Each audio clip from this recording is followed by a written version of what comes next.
The movie begins with Elizabeth, a middle-aged woman who works as a teacher at a junior high school. Though you might expect her to be responsible and caring, because of her job, she is actually careless and rude. She often curses at her students and makes them watch movies instead of teaching. Elizabeth is usually under the influence of alcohol or drugs. Her main goal in life is to marry a rich man and take all his money right now. Elizabeth is dating the son of a very rich businessman. Things are going well for her until one day she quits her job, thinking she no longer needs to work. But when she gets home, her boyfriend and his mother are waiting for her. Her boyfriend tells her he doesn't want to marry her anymore because he has realized that she only cares about his money. He has found out that Elizabeth has been stealing from him and his mother to buy expensive things for herself. Elizabeth tries to explain, but he doesn't listen and leaves angrily. Elizabeth's dream of getting rich is shattered, and now she is also jobless. She looks for a new job for a few months, but no one hires her because she lacks skills. Eventually, she swallows her pride and goes back to her old job at the junior high school. On her first day back, she runs into Amy Squirrel, her old rival, and they exchange insults. It's clear they hate each other in class. The students are happy to see her return, but she doesn't care. Instead of teaching, she eats her breakfast in class. When the students ask for a lesson, she turns on the TV and makes them watch Stand and Deliver, claiming it will help their grades. Then she covers her face with her jacket and falls asleep. During lunch, Elizabeth makes up with her only friend at the school, Lynn, who is also a teacher. They talk about their lives, and Elizabeth mentions that she plans to get breast enhancement surgery to look more attractive and attract rich men. Meanwhile, we meet Russell, the gym teacher at the school. He has always had a huge crush on Elizabeth, but she never pays him any attention because he isn't rich, which is the only quality she values in men. One day, a handsome man named Scott starts working at the school as a substitute teacher. When Elizabeth finds out he is wealthy, she immediately takes an interest in him. She makes sure to bump into him and introduces herself. She skillfully finds out that he is single and recently broke up with his girlfriend, even showing Elizabeth a picture of her. Elizabeth becomes jealous when she sees that the ex-girlfriend has a large chest and assumes Scott prefers women like that. Determined to catch his interest, Elizabeth decides to get breast enhancement surgery. Elizabeth goes to a clinic to fill out the form for the surgery, but when she learns it will cost $9,000, she stops because she doesn't have that much money with only $50 in her account. She needs to find another way to get the funds. That night, she calls all her friends and acquaintances asking for donations, but they all hang up on her because they know her true nature. Elizabeth then contacts her ex-boyfriend, demanding $9,000 as compensation for breaking off their relationship, but he also refuses and hangs up. The next morning in class, a student mentions that the class will be participating in a car wash event and that they earned $6,000 last year. Elizabeth is immediately interested when she learns that Amy, her nemesis, is in charge of the event. She decides to take action. Elizabeth goes to the principal's office and seduces him with her looks. Once he is aroused, she asks him to make her in charge of the car wash event instead of Amy. The principal agrees without hesitation. The following morning, Elizabeth arrives at the event dressed in a very revealing outfit. She starts washing the cars, splashing water on herself to attract attention. This shocks all the women around, but the men are happy at what they see. Even a policeman gets captivated by her beauty so much that he crashes his car into another. Elizabeth then demands extra money from the men, claiming that her school is in dire need of extra funds for the students. Surprisingly, the plan works, as by the end of the day, she is able to make around $10,000. Elizabeth gives half of it to school and secretly keeps the other half for herself. Meanwhile, Amy catches wind of this and angrily goes to the principal. The latter is relieving himself in the toilet, so he is expectedly enraged at the sudden intrusion in his privacy. Amy claims that Elizabeth is stealing from the school funds and demands that she be punished. However, the principal says that he can do nothing until solid evidence is found against her. The next day at school is the annual parents-teacher meeting as expected. Many parents have lined up in Elizabeth's class. As all of them are angry with how their children are being taught, they confront Elizabeth and demand an explanation as to why she never teaches lessons and always plays movies in the class. In response, she simply says, "Don't teach me how to do my work." After a while, when the meeting ends, a concerned father approaches Elizabeth and secretly hands her $200, requesting that she give his son extra attention. This gives our cunning protagonist yet another idea. She meets with all the parents one by one and takes money from them, promising that she will give their children personal attention. Now, Elizabeth is only $2,000 short of her breast enhancement surgery. As the days pass, she continues being irresponsible and totally neglects her students. Elizabeth also rejects the gym instructor Russell's advances. However, she does form a friendship with him. On the other hand, Amy has also started making a move on the wealthy and handsome Scott. The two have become close and are always together, making Elizabeth extremely jealous. One day she learns from her best friend Lynn that the school is going to host a competition for the teachers. Whosoever makes their students get the best grades in the upcoming state test will win a cash prize of $5,000. Hearing this, Elizabeth becomes ecstatic and she decides to finally start teaching her students. So from the very next day, she comes early to class and makes everyone open their books, shocking them. Elizabeth also makes sure to give them homeworks and daily assignments. She doesn't even let them talk to each other in class. This goes on for a few days and the students greatly improve. However, it is still not enough to pass the upcoming state test, which is only a few days away. Elizabeth, who is desperate to win the $5,000 cash prize, decides to take matters into her own hands. That night, she dresses seductively and approaches a state professor named Carl, who is in charge of preparing and distributing test questions. The plan works, and the man immediately gets aroused and takes her to his place. When he heads to his bedroom to prepare, Elizabeth spikes his drink with sleeping pills, which Carl later consumes and gets knocked out. Taking advantage of the opportunity, Elizabeth steals the questions from him and gives them to her students. The following week, the test results come out, and all her students pass with exemplary grades. Hence, making her victorious, Elizabeth wins the $5,000 cash prize, and with this, she finally has enough money to undergo the surgery. So without wasting any time, she heads to the clinic and books an appointment. However, the next day, she gets dejected to learn that Scott has now started dating Amy. They appear to be deeply in love with each other. Elizabeth is enraged that her plans are once again being foiled by her nemesis, but she is still unwilling to give up. The following week, the school is taking all the students on a tour, and the ones in charge will be Scott and Amy. When Elizabeth learns of this, she comes up with a cunning plan. She injects an apple with some chemical and leaves it on Amy's desk, knowing that she is immensely fond of the fruit. As expected, Amy takes a bite out of the apple without even inquiring where it came from. By the evening, her face is covered with rashes and allergies. Fearing that she might spread it to the students, the principal appoints Elizabeth to replace her in the tour. In the next scene, Elizabeth takes full advantage of the opportunity and becomes close with Scott that night. They even have intercourse in secret elsewhere, and envious Amy starts looking for clues to expel Elizabeth from the school. She goes to her class and tries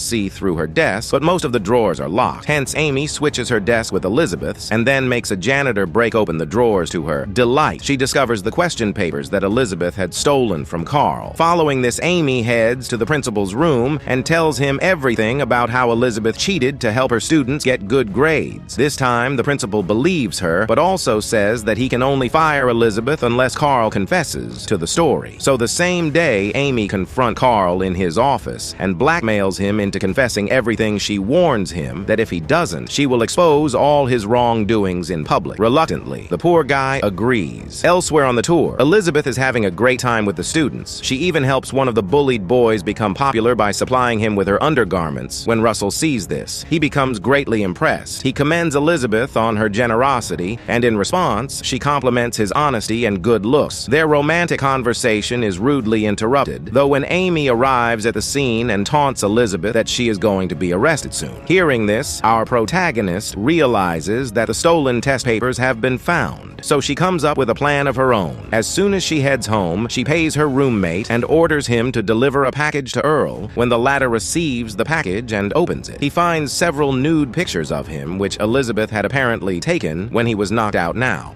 she asks him to make a false confession, and in return, will keep his photos a secret. This puts Carl in a very tough situation, as both the ladies are blackmailing him with their demands. After a lot of thought, the principal sides with Elizabeth and falsely claims that he has never met her. Elizabeth then steps forward and accuses someone at the school of using narcotics in class. She reveals that she discovered Amy had switched desks in her absence. While the lower drawer holds test papers, the upper drawer contains narcotics, which Amy is unaware of. As a result of Elizabeth's claim, police arrive at the school and begin searching through the desks. When they reach Amy's desk, the narcotics are found and she is taken into custody. This finally ends the conflict between Elizabeth and Amy. In the final scene, Scott approaches Elizabeth and asks her out on a date, saying he likes her. To his surprise, Elizabeth turns him down. She tells him that she is already with someone who is smart, caring, and handsome. She then kisses Russell passionately, starting their new relationship. Elizabeth Elizabeth also cancels her plans for breast enhancement surgery, saying she no longer wants to attract rich men. The movie ends with Elizabeth promising to be a serious teacher and to help all her students achieve excellent grades from now on. Thank you for watching.